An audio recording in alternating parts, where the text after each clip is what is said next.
Welcome to OJAICAST, the podcast where we dig into some of the incredible programming coming to this year's Ojai Music Festival.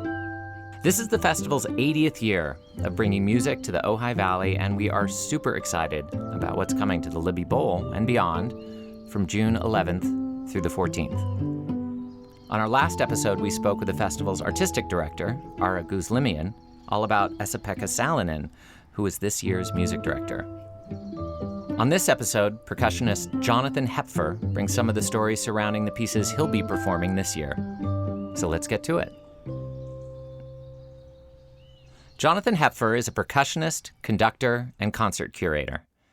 Since 2015, he's been the artistic director of the Monday evening concerts in Los Angeles. Coming up at this festival, he'll be performing a wide range of exciting percussion pieces, and we're delighted to have him here with us. Jonathan, it's been about, I think it's like 10 years since you've been to Ojai. Is that right? Probably as a participant. Right. I've come quite frequently just as a guest of the festival, to see friends. Yeah, what's your history here? Oh, my God. I think, I came to California in, I think it was 2007. Kind of sight unseen, I just got an email from UCSD saying, I thought my journey was coming to an end at the end of undergraduate. They said, they would say, thank you for your attempt. Right. This is where this ends. But mercifully, the universe gave me a letter of acceptance from UC San Diego, and without even blinking, I said, okay, I'll go there. Yeah. I'd never been to California, and I just remember driving all my stuff across. And so the whole notion of California was an adventure, San Diego was an adventure, and Where'd you grow up? in Buffalo, New York. Okay.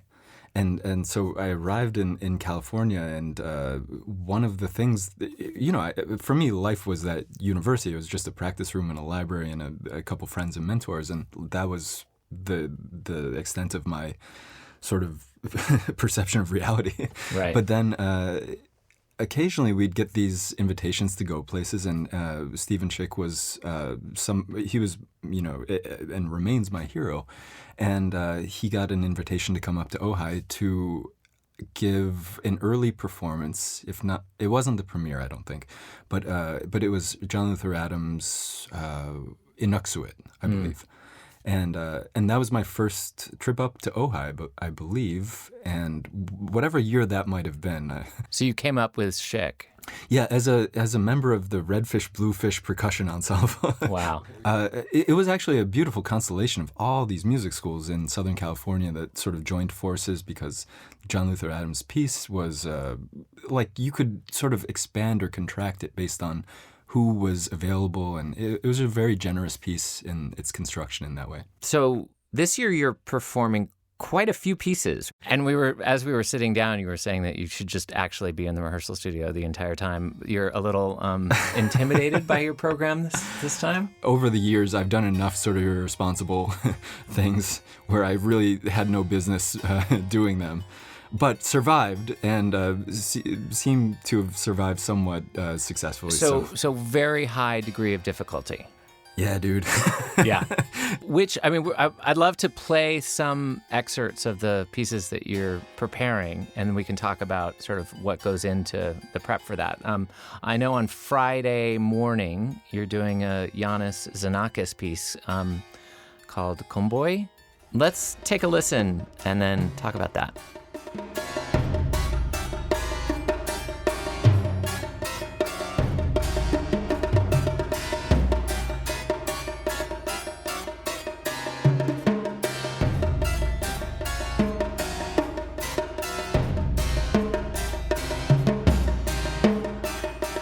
That was Redfish Bluefish and Stephen Schick performing Iannis Xenakis' piece Komboi, which will close out the Friday morning concert at 10:30 a.m.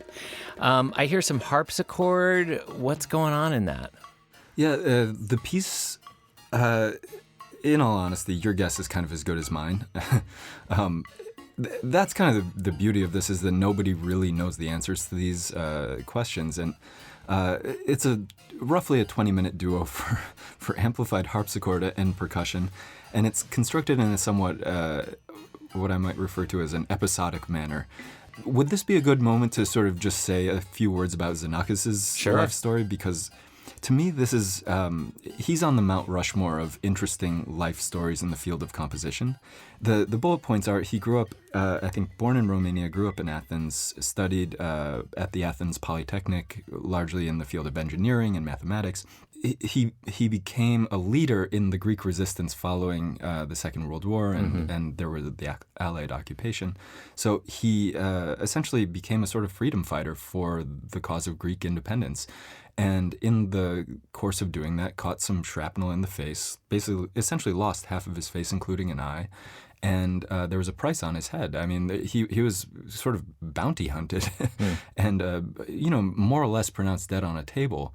And so he had this sort of miraculous comeback, and then he managed to flee on a forged passport from Greece, and he wound up in Paris, where he found a job as, I believe, a structure-bearing, load-calculating engineer in the studio of Le Corbusier, the preeminent sort of brutalist architect who inaugurated a whole new spirit into the realm of architecture, and then gradually worked his way up as a sort of respected colleague where they became co-designers, and eventually he even wound up designing his own buildings, which Le Corbusier attempted to, get credit for. Wow. Is this before or after he's composing music like we just heard? So what's really fascinating about him was, I think he grew up singing in choirs and things like that, and had some training on the piano. So he was familiar with like the Mozart Requiem and Palestrina masses and things like that. And when he arrived in Paris, I think there was just some existential itch that he felt he needed to scratch in the realm of composition, because music just did something important for him. And so he sought out the best teachers in Paris, which would have been people like Nadia Boulanger and Darius Milhaud. And both of them, as I understand it, kind of more or less laughed him out of the room. And he went to see Olivier Messiaen. And I think Messiaen also came to the conclusion that he was probably too old to really benefit from a standard sort of analysis, like a standard student treatment. And with all of his sort of battle scars and et cetera, and just the intensity of what he obviously brought to the table. And he just took a look at the guy and said, look, you have the good fortune of being fluent in mathematics, and you're also Greek. Put those things into play, and you got yourself a composition on your hands. And soon after that, I think, came a piece called Metastasis, which changed the course of music history. And take a look at the manuscript and the score to Metastasis, and then take a look at the 1958 Brussels Pavilion that he designed. And everything will start to kind of make sense in terms of the mappings of things. So much cross-pollination and so interdisciplinary and historically rich. I love learning about that before we can see it live. I hope some of that comes across just in the vibe. I want to go on to another piece that you're playing on Sunday afternoon. This is a piece by Vinko Globokar called Touché.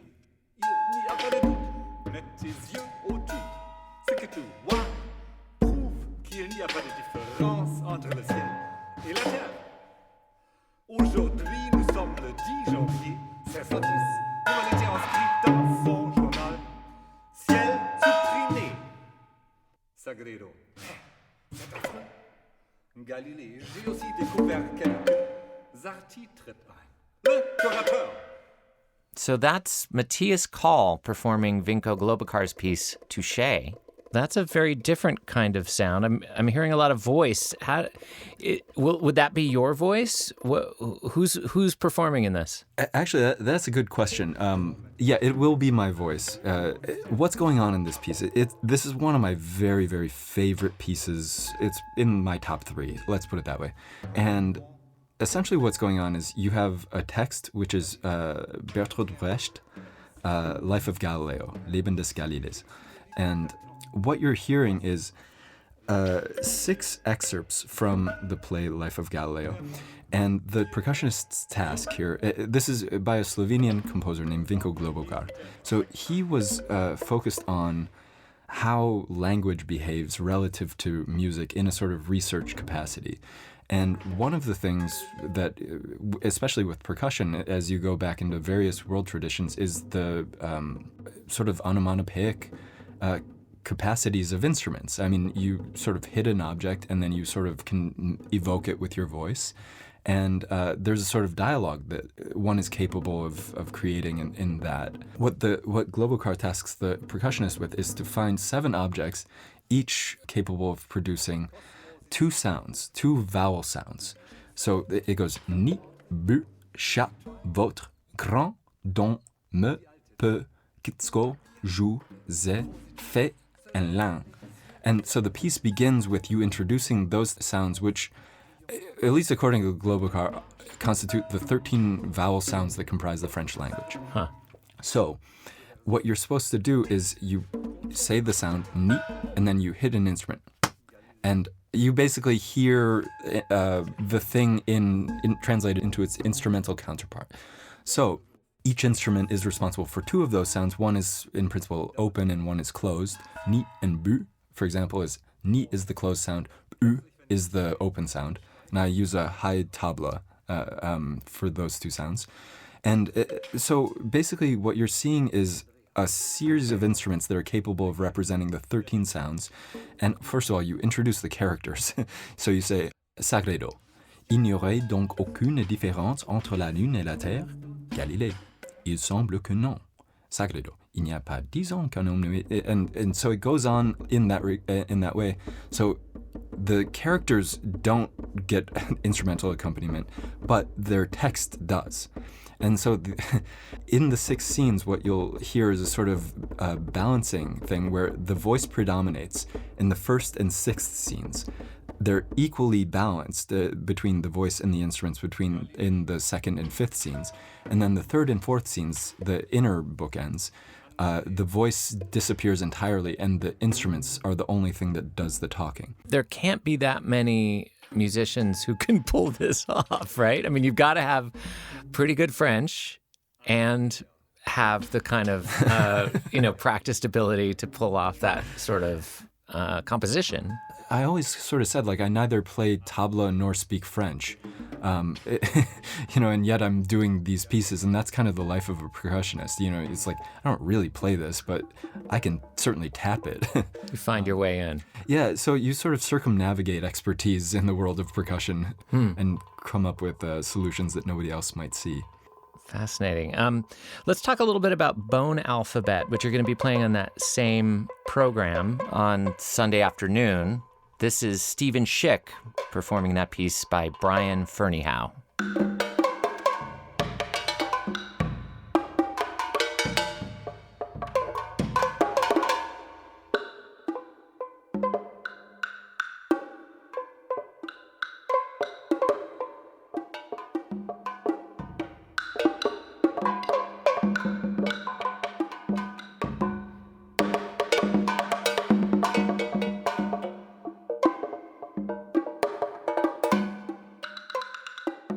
So that's a little bit of Bone Alphabet by Brian Ferneyhough, which my guest, Jonathan Hepfer, will be performing on the Sunday afternoon program at 2:30. So it sounds like that's going to be a solo performance. What kind of instrumentation are we hearing there? In Bone Alphabet, the idea is that you choose these 7 instruments from your collection.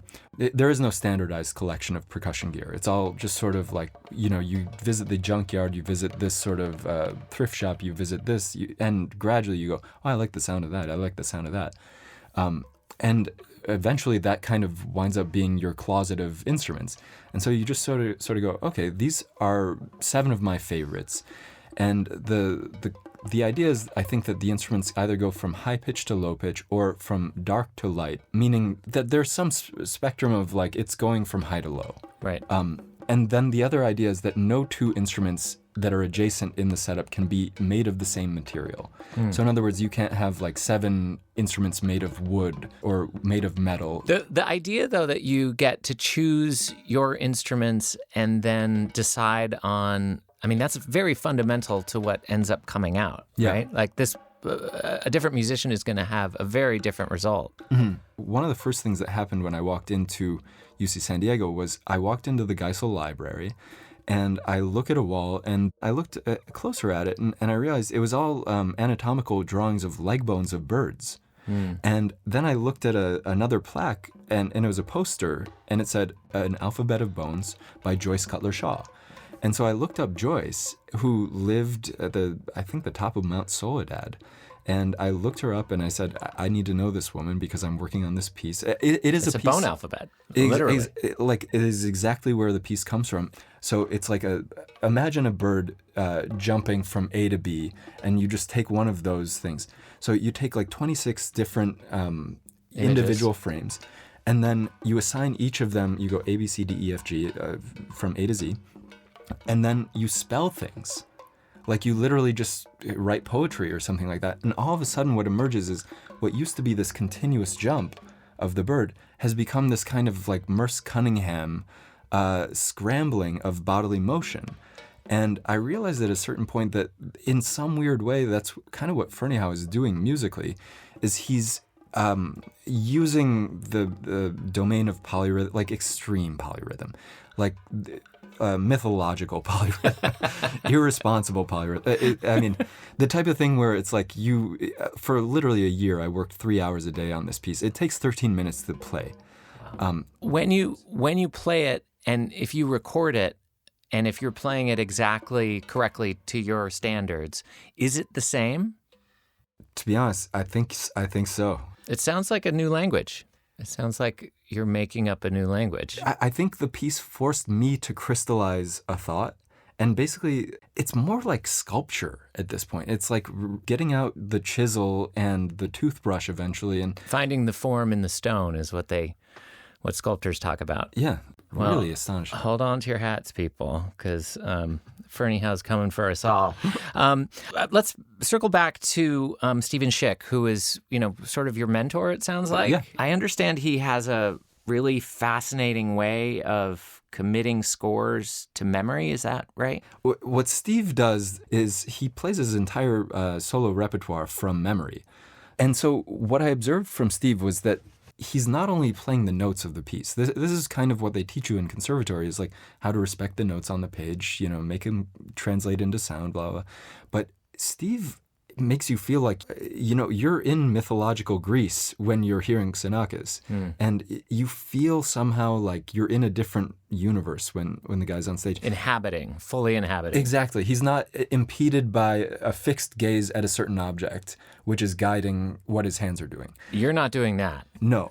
So basically what I found was that like I try my best, and I tested out all the different things that I had to offer the world. And George Steiner talked about the difference between studying from memory versus studying by heart. And in colloquial speech, they're basically the same thing. But actually, when you really think about it, it's like there's more than one way to learn something by heart. And it doesn't necessitate by memory. It has to just live within you in a certain way. Absorb it. So I like that idea. So maybe I don't play from memory, but I play from heart or by heart. And what I try to do is extract what is the most useful information and then somehow distill it onto a smaller thing, a smaller vessel. But you'll see me with a different technique for each piece. So certain things you actually can play from memory, or I can play from memory. And then certain pieces I can play from sort of a note card version of the thing. And then other things, like Bone Alphabet, for example, I'll be playing from the actual score. But it's a very specific score, starting with the blank document of the literal score that Ferneyhough wrote. And then it's me putting that all into graph paper, then me putting it back into the score, then me sort of renotating the things that I need to renotate in order to understand it and create my own sculpture out of the thing. And then I map that back onto the score because the score itself has this visual energy. And I just personally didn't want to lose that because in a way it's sort of like you're reacting to it. And so there is some degree of spontaneity, I would say.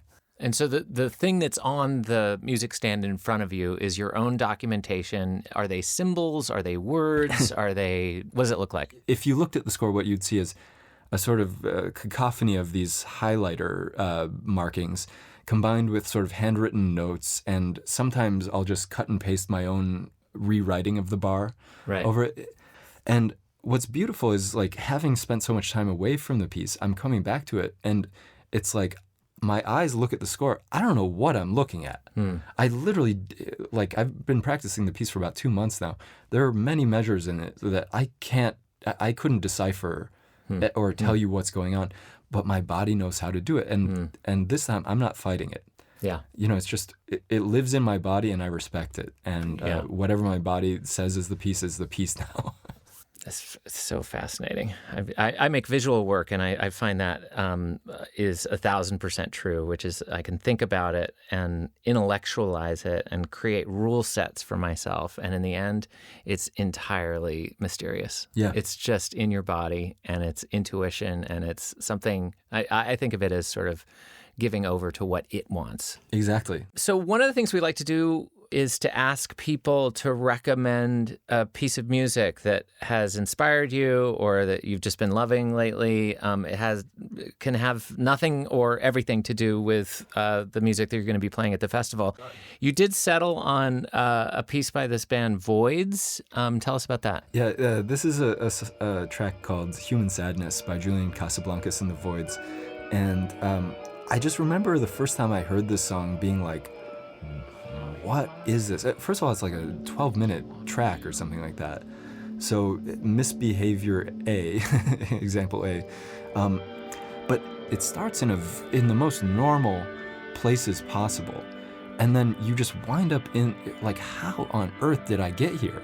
Like, because you don't really even notice that you're sort of being led down this labyrinth of disorientation. I mean, the bass line feels like it's from a 1950s, just like standard top 40 hit. Right. And then it gets much stranger. Yeah, it's like the little dissonances and the little bits of interesting choices that like an average pop song wouldn't make just gradually find their way, and you're all of a sudden in this place of like, whoa, I'm like in the midst of the avant-garde, and I don't know how I got here. Let's take a little listen to Human Sadness by the Voidz.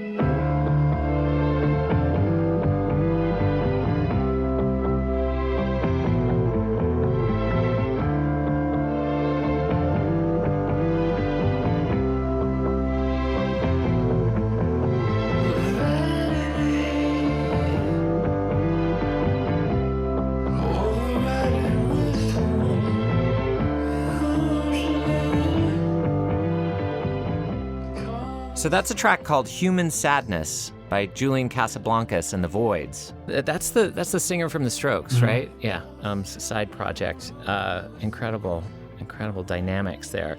I want to, before we depart, I wanted to ask you about something that I heard you say yesterday, a Brian Eno quote about farmers and cowboys. I've been thinking about it ever since. It's a cool quote, I think. Tell me about what you remember of that idea. The idea is that with Eno, there are sort of like two camps. Farmers are people who settle on land, plant deep roots, cultivate a beautiful garden, and sort of are self-sufficient based on this little plot of land which they tend every day and never really have much of a desire to leave. It's enough to be focused on growing your own farm or garden, or to regenerate in one spot. And so immediately I think of somebody like Mark Rothko. It's just like after a certain point in his life, of course, it's just instantly recognizable. You see that, like, you can recognize a Rothko is a Rothko. Exactly. On the other hand, you have cowboys, and the cowboy is always looking for the next frontier. They're looking for the next thing to examine. Somebody where, like, maybe you can always recognize the artist, but it's always going to come in a very different form. And it's going to look really different, and so their spirit sort of distills itself in a different way. So my last question is, what are you? I'm a self-loathing cowboy. I think it's got to be cowboy, because I'm interested in so many things, and that's probably why I chose to be an interpreter rather than a composer.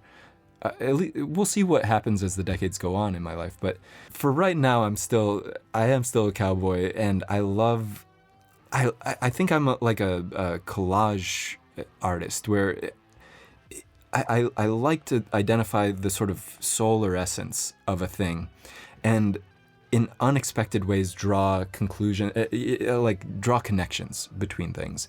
And so I think even if anybody wants to talk to me after the solo recital, I'd be really happy to talk to them on June 14th, sometime around 4 p.m. Great. Because the pieces actually elide in this really, really beautiful way. Well, as many of the folks who've been coming to the festival for years know and really appreciate it, it is one of these places where you can just pop over and talk to someone as brilliant and as engaged and as thoughtful as yourself. So don't be shy. Just go up to the guy. He will talk to you as he talked to us. Thank you so much, Jonathan, for being here. And I can't wait to hear all these ideas and all these feelings and all these histories and all these theories. It's been really a pleasure. It's okay to be confused by it, too. That's the last thing I'll say.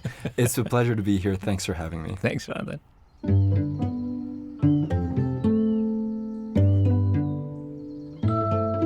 A big thank you to Jonathan Hepfer for the deep history and insight into some of the pieces he'll be performing at the Ojai Music Festival. The festival comes to the Ojai Valley June 11th through the 14th with Esa-Pekka Salonen as the music director, so you don't want to miss it. Thanks so much for listening. See you at the festival.